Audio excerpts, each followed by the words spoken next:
Hello viewers, welcome and welcome back to my channel. So पिछला video में हम लोगों ने देखा निबोश आईजीसी का जो IG2 है उसका पार्ट 1 हम लोग कैसे बनाते हैं, पार्ट 1 क्या होता है, निबोश के अकॉर्डिंग, निबोश का जो गाइडेंस है उसके अकॉर्डिंग हम लोगों ने बनाया और बहुत ही अच्छे तरीके से समझ गए होंगे। चलिए अब आज आगे बढ़ करके हम लोग पार्ट 2 के बारे में बात करेंगे। पार्ट 2 क्या होता है, तो यहाँ पे आप लोग देख सकते हैं ये जो पार्ट 2 है वो पार्ट 2 है रिस्क असेसमेंट।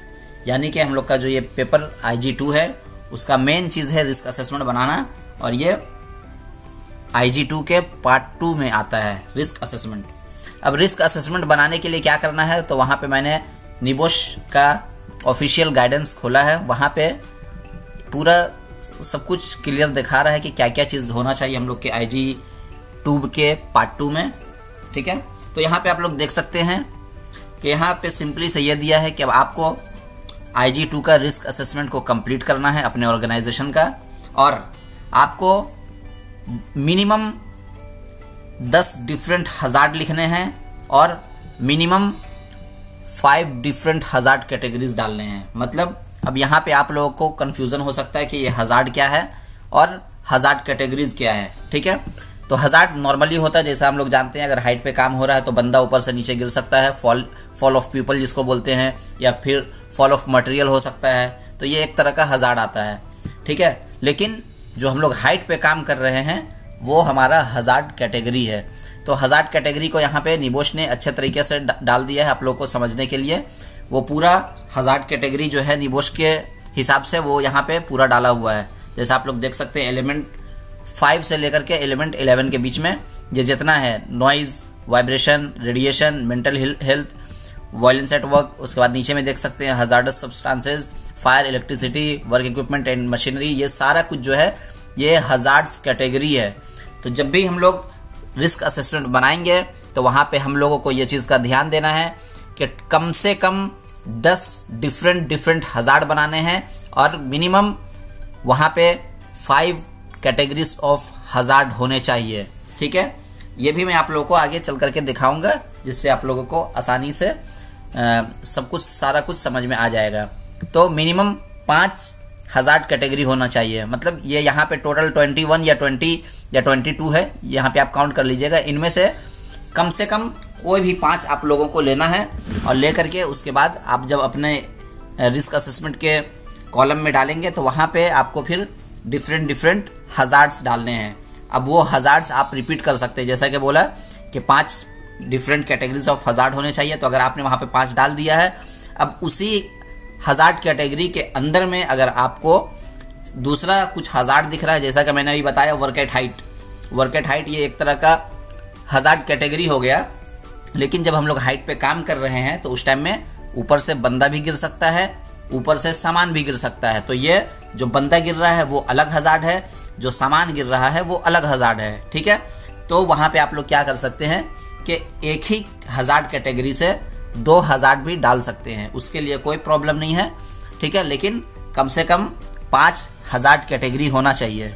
ठीक है, और टोटल आप वहां पे 10 भी डाल सकते हैं, 11 भी डाल सकते हैं, 12 भी डाल सकते हैं, 13 भी डाल सकते हैं। वो ज्यादा जितना कीजिएगा उसमें प्रॉब्लम नहीं है, बट मिनिमम 10 मतलब के 10 हजार्ड्स होने ही चाहिए। ठीक है, और उसके बाद क्या गाइडेंस में बोल रहा है, तो यहाँ पे ये क्लियर निबोश बताता है कि जब भी हम लोग रिस्क असेसमेंट बना रहे हैं तो वहां पे कुछ कॉलम मिलेगा। ठीक है, कॉलम 1 से लेकर के कॉलम 6। तो कॉलम 1 में क्या करना है, कॉलम 1 में हम लोगों को हजार्ड कैटेगरी डालना है और हजार्ड डालना है। यहाँ पे देखिए हजार्ड कैटेगरी और हजार्ड, ये कहाँ डालना है, कॉलम 1 में।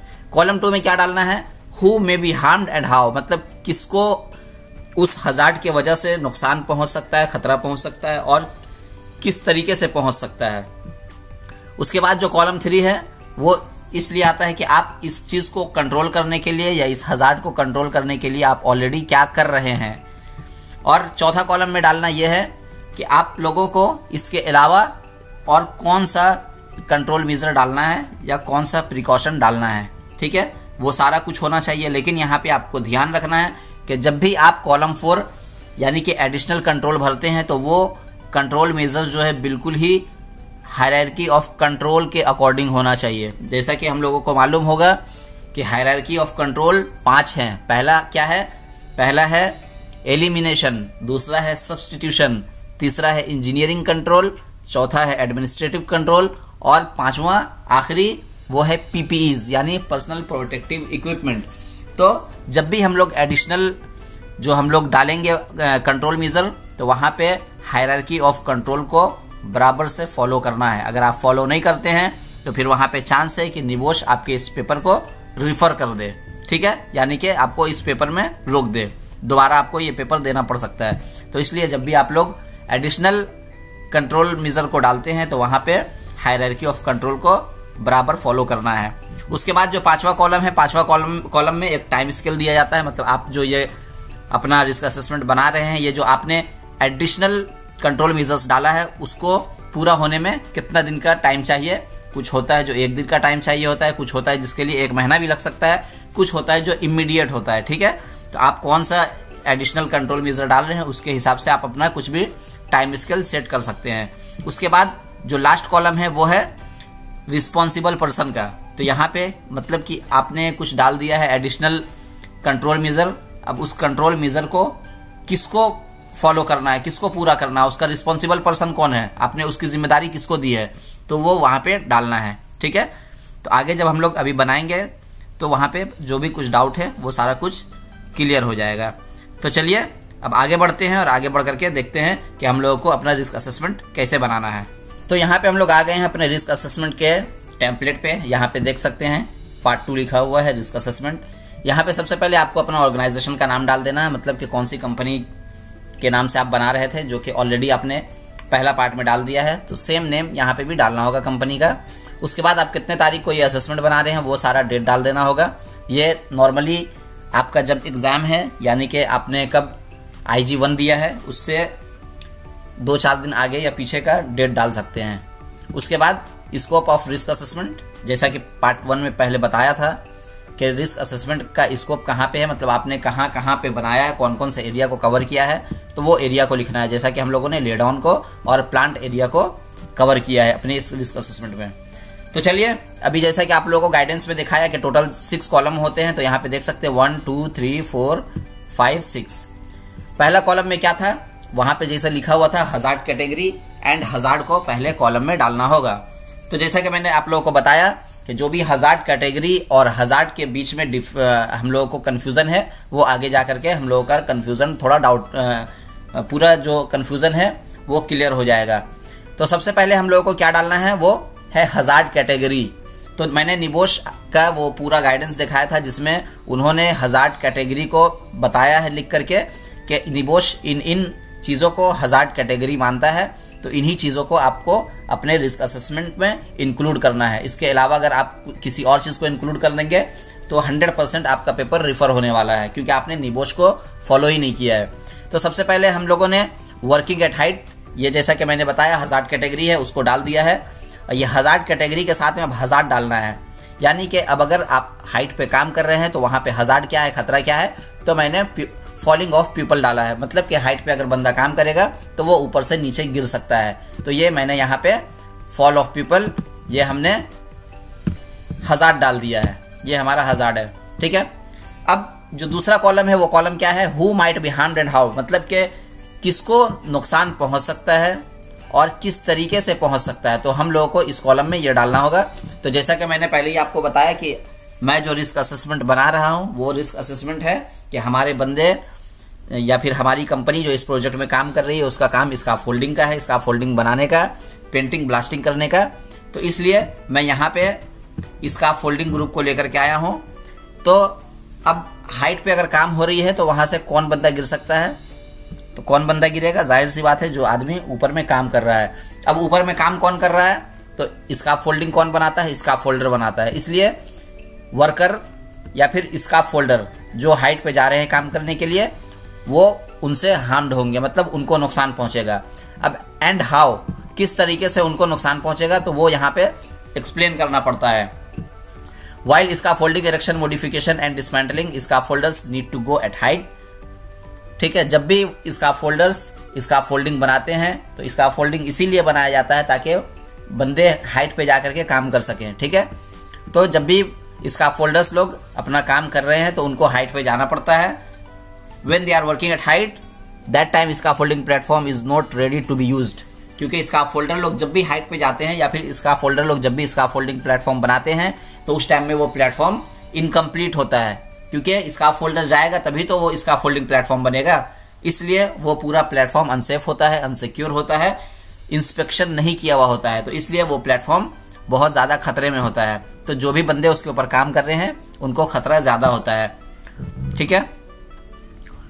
गार्डरेल्स is not fixed and platforms board are not secured, मतलब कि जो भी इसका फोल्डिंग प्लेटफॉर्म का गार्डरेल है वो भी अच्छे तरीके से सिक्योर नहीं होता है, इंस्टॉल किया हुआ नहीं होता है, और जो प्लेटफॉर्म का बोर्ड होता है वो भी सिक्योर नहीं होता है। तो ऐसे कंडीशन में ये बहुत ही ज्यादा चांस है इस चीज का कि हाइट पे काम करता हुआ बंदा ऊपर से नीचे गिर जाए और उसको माइनर इंजरी भी हो सकती है, मेजर इंजरी भी हो सकती है, यहां तक के उस बंदे की मौत भी हो सकती है। ठीक है। तो ये हम लोगों ने कॉलम 2 को भरा है। कॉलम 2 मतलब के किसको नुकसान होने वाला है, तो वो स्काफोल्डर या वर्कर को नुकसान होगा। किस तरीके से नुकसान होगा तो वो भी हमने यहाँ पे समझ लिया। अब कॉलम 3 की तरफ आते हैं। तो कॉलम 3 में पूछा जा रहा है what are you already doing, आप ऑलरेडी इस खतरा को कम करने के लिए क्या कर रहे हैं। तो वो मैंने यहाँ पे डाल दिया है कि permit to work is mandatory, work at height training is being provided to all, मतलब सब लोगों को वर्क एट हाइट की ट्रेनिंग दी जाती है। स्काफोल्डर्स को थर्ड पार्टी ट्रेनिंग करवानी पड़ती है ताकि वो स्काफोल्डिंग का काम करें। सुपरवाइजर को जरूरी है कि वो हर टाइम अपनी एक्टिविटी को, अपने बंदे को मॉनिटर करते रहें। उसके बाद आखिरी जो हमने डाला था वो ये है कि फुल बॉडी हार्नेस हर एक वर्कर को प्रोवाइड किया गया है ताकि वो जब भी 1.8 मीटर या उसके ऊपर काम करें तो उनको 100% फुल बॉडी हार्नेस यूज करना है और 100% टाई ऑफ करना है। तो ये हमने डाल दिया है अपना कॉलम 3, यानी कि what are you already doing इस वाले सेक्शन में। अब यहाँ पे जो फर्दर कंट्रोल है या फिर जिसको हम लोग एडिशनल कंट्रोल मेजर्स बोलते हैं, वहां पे मेन खेल स्टार्ट होता है हमारे रिस्क असेसमेंट का। अब यहाँ पे क्या है कि ये जो 5 आपने कंट्रोल मेजर डाला है, इसके अलावा आप लोगों को और क्या कंट्रोल मेजर करना है वो यहाँ पे इस कॉलम में लिखा जाता है। तो मैंने लिख दिया है, लेकिन ये लिखने से पहले जैसा कि मैंने पहले बताया था कि जब भी आप लोग एडिशनल कंट्रोल मेजर्स लिखते हैं तो वहां पे वो control measures according to hierarchy of control होना चाहिए। अगर आपने हायरार्की ऑफ कंट्रोल को फॉलो नहीं किया है तो फिर चांस है कि आपको इस एग्जाम के इस पेपर से एलिमिनेट किया जाए या फिर रिफर कर दिया जाए। नॉर्मली एलिमिनेट नहीं होता है, रिफर होता है, मतलब कि दोबारा आपको वो पेपर देना पड़ेगा। ठीक है। तो पहले ही समझ लीजिए कि हम लोगों को हायरार्की ऑफ कंट्रोल फॉलो करना है ये वाला सेक्शन को भरने के लिए, ये वाला कॉलम को भरने के लिए। तो सबसे पहले हम लोग देखेंगे कि हमारा जो हायरार्की ऑफ कंट्रोल है उसका पहला क्या है। तो उसमें पहला जो हायरार्की है वो है एलिमिनेशन। एलिमिनेशन का मतलब कि उस खतरा को बिल्कुल खत्म कर दो, मतलब कि आप कहाँ पे काम कर रहे हो उसको वहां पे जाने की जरूरत ही नहीं है। जैसे इसका फोल्डिंग प्लेटफॉर्म बनाना है तो उसके लिए हमको हाइट पे जाना पड़ रहा है। अब अगर हम बोले कि नहीं मेरे को हाइट पे नहीं जाना, नीचे से इसका फोल्डिंग बनाना है, so is it possible? Possible नहीं है। तो हम लोगों को हाइट पे जाना ही जाना है। तो यहाँ पे ये जाना एलिमिनेट नहीं हो सकता है। तो अब हम लोग बढ़ेंगे सब्स्टिट्यूशन की तरफ कि क्या पॉसिबल है कि हम लोगों को इसका फोल्डिंग प्लेटफॉर्म पे ना जाना पड़े और इसका फोल्डिंग प्लेटफॉर्म बन जाए। ऐसा कुछ सब्स्टिट्यूट है इसके इसका फोल्डिंग प्लेटफॉर्म के अलावा कुछ और चीज है। तो हम लोगों को नजर आता है कि मैन लिफ्ट भी एक तरह का इक्विपमेंट होता है जिसपे जाकर के बंदे काम करते हैं, बट पूरा इसका फोल्डिंग प्लेटफॉर्म बना देना उस मैन लिफ्ट से 100% पॉसिबल नहीं है। ठीक है। तो वो भी हम लोग यहाँ पे सब्स्टिट्यूशन नहीं ला सकते हैं। तो एलिमिनेशन भी नहीं हो सकता, यहाँ पे सब्स्टिट्यूशन भी नहीं हो सकता। अब आगे बढ़ेंगे तो आगे है इंजीनियरिंग कंट्रोल। तो हम लोगों को अब इंजीनियरिंग कंट्रोल में जाना है। तो उसके लिए हमने पहला डाला है point as soon as possible guardrails shall be provided, मतलब जैसे ही हम लोग प्लेटफॉर्म बनाने के लिए जा रहे हैं तो सबसे पहले हम लोगों को गार्डरेल बना देना है जितना जल्दी हो सके। ठीक है। तो ये इंजीनियरिंग कंट्रोल हो गया। उसके बाद safety net shall be provided as additional for protection, मतलब कि हम लोग तो फुल बॉडी हार्नेस यूज करते ही हैं, इसके अलावा हम लोगों को सेफ्टी नेट भी यूज करना चाहिए ताकि अगर किसी प्रॉब्लम से या फिर चांस है हो सकता है कि कोई बंदा गलती से हुक ना किया हो और अगर गिरा तो नीचे आ जाए, तो इसलिए अगर हम लोग सेफ्टी नेट लगा देंगे तो ये और ज्यादा जो है उस हजार्ड को मिनिमाइज या फिर और ज्यादा कम कर सकता है। तो ये भी एक तरह का इंजीनियरिंग कंट्रोल हो गया। उसके बाद एज पर सऊदी अरामको यहाँ पे जो लाइफलाइन होता है वो हॉरिजॉन्टल लाइफलाइन 12 mm का होना चाहिए। ठीक है, तो ये भी एक तरीके का इंजीनियरिंग कंट्रोल है, हमने यहाँ पे अपने इस इंजीनियरिंग कंट्रोल को डाल दिया है। उसके बाद 4 नंबर जो है वो क्या है, work at height emergency rescue plan must be established and first aid to be arranged. अब इंजीनियरिंग कंट्रोल नहीं बचा है कुछ भी, अब हम लोग बढ़ रहे हैं एडमिनिस्ट्रेटिव कंट्रोल की तरफ। तो ये जो रेस्क्यू प्लान है और फर्स्ट एड का जो अरेंजमेंट करना है, तो वो एक तरीके से एडमिनिस्ट्रेटिव कंट्रोल होता है, यानी कि साइट पे जो लोग काम करवा रहे हैं तो उनकी ये जिम्मेदारी होती है ये करना, तो इसलिए ये हमने यहाँ पे एडमिनिस्ट्रेटिव कंट्रोल डाल दिया है। उसके बाद मेडिकल फिटनेस चेकअप करना होगा जब भी हाइट पे हम लोग काम कर रहे हैं, और ईयरली बेसिस पे, मतलब हर साल करना होगा ये वाला फिटनेस चेकअप।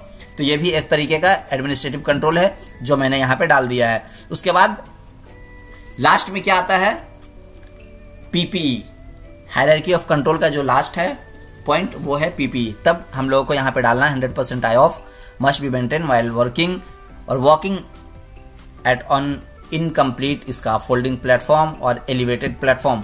तो जब भी हम लोग काम कर रहे हैं हाइट पे तो वहां पे 100% टाई ऑफ करना है। तो टाई ऑफ क्या चीज का करेंगे, टाई ऑफ करेंगे अपने फुल बॉडी हार्नेस का, और फुल बॉडी हार्नेस क्या है, वो एक तरीके का पीपीई यानी कि पर्सनल प्रोटेक्टिव इक्विपमेंट है, जो कि हायरार्की ऑफ कंट्रोल का सबसे आखिरी हिस्सा है, तो उसको हम लोगों ने यहाँ पे इंक्लूड कर दिया है। ठीक है, अब इसके आगे वाले कॉलम में अगर हम लोग बढ़ेंगे तो जैसा कि पहले ही मैंने बताया था कि टाइम स्केल होता है कॉलम 5 में, तो वहां पे आपको अपने काम के हिसाब से टाइम स्केल डालना है। जैसे कि यहाँ पे गार्ड रेल इसका फोल्डर को जल्दी ही इंस्टॉल करना है, तो वो कब करना है, जल्दी जल्दी मतलब इमीडिएट, बिल्कुल जितना जल्दी पॉसिबल हो सके उसको करो। उसके बाद सेफ्टी नेट को भी प्रोवाइड करना है। अब अगर साइट पे सेफ्टी नेट नहीं है तो एक दिन में तो नहीं आ सकता है, उसके लिए टाइम लगता है। ठीक है, सबसे पहले रिक्वेस्ट किया जाता है साइट से, फिर प्रोक्योरमेंट डिपार्टमेंट के पास जाता है, वहां से अप्रूवल होता है, वो बहुत सारा लफड़ा होता है। ठीक है, तो वहां पे हमने 10 दिन का टाइम दिया है कि 10 दिन के अंदर में आप सेफ्टी नेट मंगा लो, उसके बाद में फिर सेफ्टी नेट को भी यूज करो।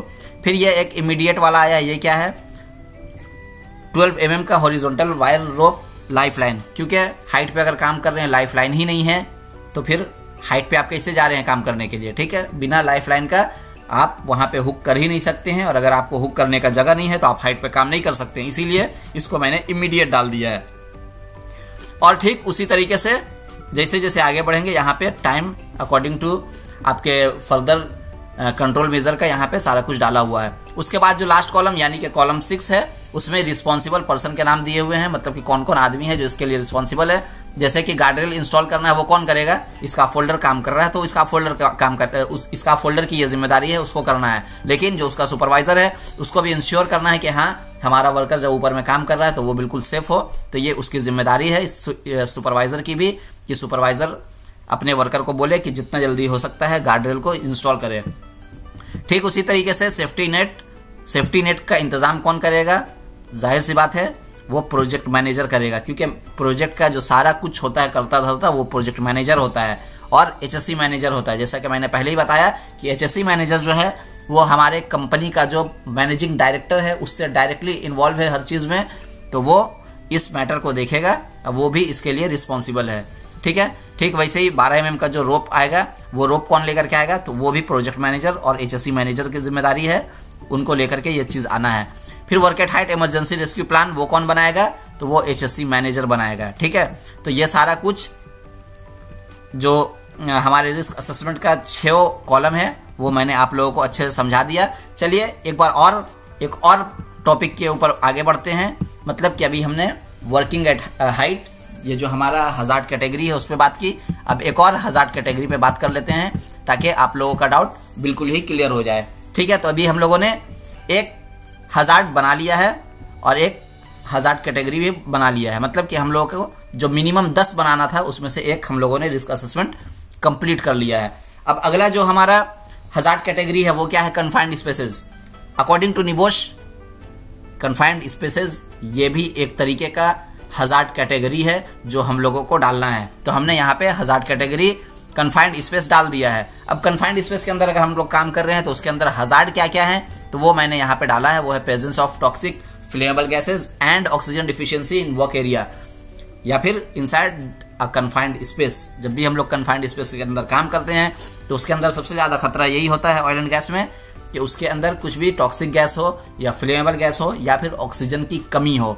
ठीक है, तो ये हमने कॉलम 1 में डाल दिया। अब कॉलम 2 में आएंगे, मतलब कि किसको नुकसान हो सकता है, किसको नुकसान पहुंच सकता है और किस तरीके से पहुंच सकता है, तो वो मैंने यहाँ पे डाल दिया है workers and all entrants in confined space. मतलब जो भी वर्कर अंदर में काम कर रहे हैं या फिर जो भी लोग कन्फाइंड स्पेस के अंदर जा रहे हैं वो सारे लोग को नुकसान पहुंच सकता है। अब किस तरीके से पहुंच सकता है तो वो मैंने यहाँ पे डाल दिया है, आप लोग पढ़ सकते हैं कि ये बहुत ही कॉमन है ऑयल एंड गैस फील्ड में कि कन्फाइंड स्पेस के अंदर में टॉक्सिक गैस या फ्लेमेबल गैस मौजूद होता है या फिर ऑक्सीजन की कमी होती है। ठीक है, तो अगर प्रेजेंस ऑफ टॉक्सिक गैस होगा तो बंदे जब इनहेल करेंगे, सांस लेंगे, तो उनके लंग्स के अंदर जाएगा और अगर ज्यादा अमाउंट में वो टॉक्सिक गैस हुआ तो बंदा बेहोश हो सकता है, यहाँ तक कि उसकी मौत भी हो सकती है। ठीक उसी तरीके से अगर वहां पे ऑक्सीजन की कमी है, ऑक्सीजन नहीं होगा तो फिर हम लोग सांस नहीं ले पाएंगे, फिर बंदा अनकॉन्शियस होगा और अगर उसको फटाक से रेस्क्यू नहीं किया गया तो वो बंदे की मौत भी हो सकती है। ठीक उसी तरीके से अगर फ्लेमेबल गैस है तो जैसा कि नाम से समझ में आता है फ्लेमेबल गैस का मतलब ही होता है जलने वाला गैस। अगर कन्फाइंड स्पेस के अंदर में जलने वाला गैस है और आप वहां पे हॉट वर्क कर रहे हैं तो समझ लीजिए कि आप पेट्रोल के ऊपर माचिस जला रहे हैं। ठीक है, तो जब भी हम लोग हॉट वर्क करेंगे तो याद रखना है कि वहां पे कुछ भी फ्लेमेबल गैस नहीं होना चाहिए। अगर फ्लेमेबल गैस है तो बहुत ज्यादा चांस है कि वहां पे आग लग जाए। ठीक है, तो ये हो गया कि किसको नुकसान पहुंच सकता है और किस तरीके से नुकसान पहुंच सकता है, ये हमने कॉलम 2 देख लिया। अब कॉलम 3 में आएंगे तो कॉलम 3 क्या है कि किस तरीके से आप लोग ऑलरेडी क्या क्या कंट्रोल मेजर ले रहे हैं तो वो हम लोगों को यहाँ पे डालना है। तो जैसे मैंने यहाँ पे डाल दिया कि परमिट सिस्टम वो फॉलो किया जा रहा है, gas testing multi gas reactor से की जा रही है और रेस्पिरेटरी इक्विपमेंट वर्कर्स को दिया जाता है जो भी कन्फाइंड स्पेस के अंदर में काम करते हैं। और 10 mm से लेकर के 100 mm के बीच 100 ppm से लेकर के 10 ppm के बीच में अगर वहां का टॉक्सिक गैस का लेवल है तो हम लोग रेस्पिरेटरी इक्विपमेंट यूज करते हैं। अब इसके अलावा अब जब अगला कॉलम में हम लोग आएंगे यानी कॉलम 4 में, तो यहाँ पे पूछा जाता है कि क्या एडिशनल कंट्रोल मेजर आप क्या कंट्रोल मेजर ले रहे हैं जो कि एडिशनल है, कॉलम 3 से हट करके है। इसके अलावा कॉलम 3 से छोड़ करके कॉलम 4 में आप क्या ले रहे हैं तो यहाँ पे हम लोगों को डालना होता है। तो यहाँ पे मैंने डाल दिया है गैस टेस्टिंग ये होना चाहिए Saudi Aramco approved portable gas monitoring equipment से। जैसा कि मैंने पहले बताया कि ये जो हम लोग एडिशनल कंट्रोल मेजर लिखते हैं ये हायरार्की ऑफ कंट्रोल के हिसाब से होना चाहिए। अगर नहीं है तो आप प्रॉब्लम में आने वाले हैं। ठीक है, बार बार मैं आपको ये चीज़ रिमाइंड करवा रहा हूँ। ठीक है, तो ये मैंने चेक किया। जैसे कि हम लोगों को मालूम है कि सबसे पहला होता है एलिमिनेशन, जो हमारा हायरार्की ऑफ कंट्रोल्स है, तो एलिमिनेशन यहाँ पे पॉसिबल नहीं है, हम लोगों को कन्फाइंड स्पेस के अंदर जाना ही जाना है। ठीक है, एलिमिनेशन कि क्या कन्फाइंड स्पेस में बिना गए हुए काम हो सकता है, नहीं हो सकता है, क्या उसके अलावा कोई दूसरा तरीका है, नहीं है, तो एलिमिनेशन भी नहीं हो सकता है, सब्सटीट्यूशन भी नहीं हो सकता है। अब हम लोग को इंजीनियरिंग कंट्रोल की तरफ देखना है। तो इंजीनियरिंग कंट्रोल में क्या है कि हमारा जो पोर्टेबल गैस मॉनिटरिंग इक्विपमेंट होता है वो आरामको अप्रूव्ड होना चाहिए, उससे हम लोगों को गैस टेस्टिंग करनी है। उसके बाद सिर्फ 24 वोल्ट डीसी का पावर कन्फाइंड स्पेस के अंदर में अलाउ होना चाहिए, ये भी इंजीनियरिंग कंट्रोल है। उसके बाद गैस टेस्टिंग हर 2 घंटे के अंदर में होनी चाहिए, ये भी एक तरीके का इंजीनियरिंग कंट्रोल है।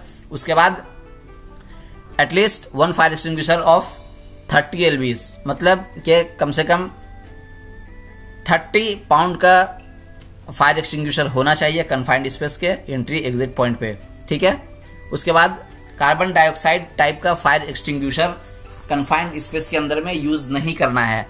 क्यों यूज नहीं करना है, थोड़ा सा आप अपने वीडियो को पॉज करके सोच सकते हैं कि कन्फाइंड स्पेस के अंदर में कार्बन डाइऑक्साइड का फायर एक्सटिंग्विशर क्यों यूज नहीं करना चाहिए। ठीक है, तो चलिए मैं आप लोगों को बता देता हूं इसलिए नहीं यूज करना चाहिए क्योंकि जैसा कि मैंने पहले ही बताया कन्फाइंड स्पेस के अंदर जो हजार्ड है उसमें से एक हजार्ड है ऑक्सीजन डिफिशियंसी, मतलब कि ऑलरेडी उसके अंदर ऑक्सीजन की कमी होती है। अब अगर वहां पे आप कार्बन डाइऑक्साइड मारेंगे तो जो कुछ बचा कुचा ऑक्सीजन होगा वो और कम हो जाएगा। उसके बाद अंदर में जो बंदे काम कर रहे हैं वो बेहोश होकर के गिरना पड़ना स्टार्ट कर देंगे। ठीक है, तो इसलिए कभी भी कन्फाइंड स्पेस के अंदर में कार्बन डाइऑक्साइड फायर एक्सटिंग्विशर को यूज नहीं करना है। ठीक है, अब उसके बाद और थोड़ा आगे बढ़ते हैं अगर, तो हमने और एडिशनल कंट्रोल मेजर क्या डाला है, कन्फाइंड स्पेस एंट्री परमिट भी होना चाहिए, लेना चाहिए। इग्निशन सोर्स जो भी है उसको बंद कर देना चाहिए। हॉट वर्क बिल्कुल भी अलाउ नहीं करना चाहिए। अगर लोअर एक्सप्लोजिव लिमिट 0% से ज्यादा है तो ठीक है, तब हम लोगों को हॉट वर्क नहीं करना है। अगर हॉट वर्क करना है तो हमारा LEL बिल्कुल 0% होना चाहिए। और जो भी बंदे काम करने जा रहे हैं कन्फाइंड स्पेस में वो ट्रेंड होने चाहिए, कन्फाइंड स्पेस का सुपरवाइजर होना चाहिए, स्टैंड बाई मैन होना चाहिए। ये सारा कुछ हमने एडिशनल कंट्रोल मेजर में डाला है according to hierarchy of controls, ठीक है। अब उसके बाद हम लोग आएंगे कॉलम नंबर 5 की तरफ। तो वहां पे टाइम स्केल है, मतलब कि किस काम को करने के लिए कितना टाइम है। तो जैसा कि मैंने पहले बताया, आपको अपने काम के हिसाब से या फिर आपको अपने एडिशनल कंट्रोल मेजर के हिसाब से टाइम वहां पे सिलेक्ट करना है, टाइम वहां पे चूज करना है। जैसा कि मैंने डाल दिया है कि जब भी गैस टेस्टिंग हो तो वो Aramco approved portable gas detector से हो, ठीक है। जैसा कि ये प्रोजेक्ट सऊदी आरामको के बारे में मैंने लिखा है तो उसका अप्रूवल होना चाहिए, ठीक है। तो ये टाइम मैंने इमीडिएट दिया है कि जितना जल्दी हो सकता है लेकर के आओ। 24 वोल्ट DC वाला जो है वो भी इमीडिएट है, गैस टेस्टिंग वो भी इमीडिएट है, क्योंकि ये सारा कुछ हम लोग बहुत आसानी से कर सकते हैं, इसीलिए इमीडिएट ही पे हमने डाला है, ठीक है। उसके बाद इसके रिस्पॉन्सिबल पर्सन कौन है? सुपरवाइजर। जाहिर सी बात है, जो बंदा काम कराता है, जो साइट पे वर्कर से काम लेता है, वो कौन काम लेता है? सुपरवाइजर लेता है, ठीक है। वर्कर का माँ बाप सुपरवाइजर होता है, जो काम है सुपरवाइजर ही देता है अपने वर्कर को। तो सुपरवाइजर सबसे पहला रिस्पॉन्सिबल आदमी है हर काम को करने में और हर फर्दर कंट्रोल मेजर को फॉलो करने में। उसके बाद वर्क परमिट रिसीवर है, फिर अपने अपने काम के हिसाब से आप देख सकते हैं, कहीं सुपरवाइजर के साथ गैस टेस्टर है, कहीं सिर्फ सुपरवाइजर है, कहीं सेफ्टी ऑफिसर भी है सुपरवाइजर के साथ, कहीं पे साइट मैनेजर है, कहीं पे प्रोजेक्ट मैनेजर है, कहीं पे HSC मैनेजर है। तो आप लोग यहाँ पे अच्छे तरीके से देख सकते हैं, ठीक है। तो आज के लिए ये पार्ट 2 मैं लेकर के आया था। उम्मीद करता हूँ आप सभी लोगों को अच्छे तरीके से समझ में आ गया होगा। और फिर भी अगर किसी को कुछ डाउट है तो मैंने अपने वीडियो के डिस्क्रिप्शन में लिंक दिया है, वहां पे जाकर के आप मुझसे कांटेक्ट कर सकते हैं। अगर कुछ भी डाउट होगा, कुछ भी क्वेरी होगी, तो मैं पूरी कोशिश करूंगा कि आपके साथ टच में होकर के आपसे कांटेक्ट करके आपका हेल्प करूं या फिर आपका जो भी डाउट है उसको क्लियर कर दूं। ओके, सो मिलते हैं फिर आगे पार्ट 3 में।